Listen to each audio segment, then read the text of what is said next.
এই ভিডিওতে ঢাকা থেকে সাজেকে বাইক রাইড করে যাওয়ার ফুল জার্নিটা আমি কভার করার ট্রাই করব। সো সাজেকের উদ্দেশ্যে আমি ঢাকা থেকে সকাল 4টার দিকে রওনা হই। যারা জানেন না তাদের জন্য বলে রাখি, সাজেকে প্রবেশ করার জন্য দুইটা স্কোয়াড হয় আর্মিদের। একটা হচ্ছে সকাল 10:30টার দিকে একটা স্কোয়াড থাকে বারুরহাট চেক পয়েন্ট থেকে, আর একটা স্কোয়াড থাকে হচ্ছে বিকাল 3টার দিকে।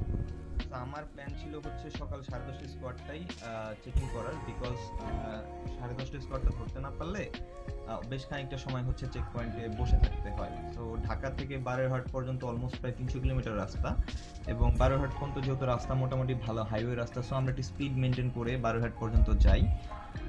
বাট আনফর্চুনেটলি হচ্ছে সকাল 10:30 স্কোয়াডটা আমরা অল্প সময়ের জন্য ধরতে পারি না। সো হচ্ছে আর আর্মিরা আমাদেরকে পারমিশন দিচ্ছিল না একা একা সাজেকে যাওয়ার জন্য।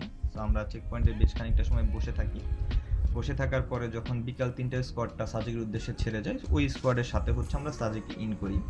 সাজেক ইন করার পরে আমরা হচ্ছে হোটেলে চেক ইন করি, ফ্রেশ ট্রেশ হই, অ্যান্ড হচ্ছে আশেপাশে যে প্লেসগুলো আছে লাইক মংলাকপাড়া, সাজেকের যে নতুন মসজিদটা, সেইগুলো হচ্ছে আমরা এক্সপ্লোর করার ট্রাই করি, অ্যান্ড আর পুরো জার্নিটা ক্যারি অন করি।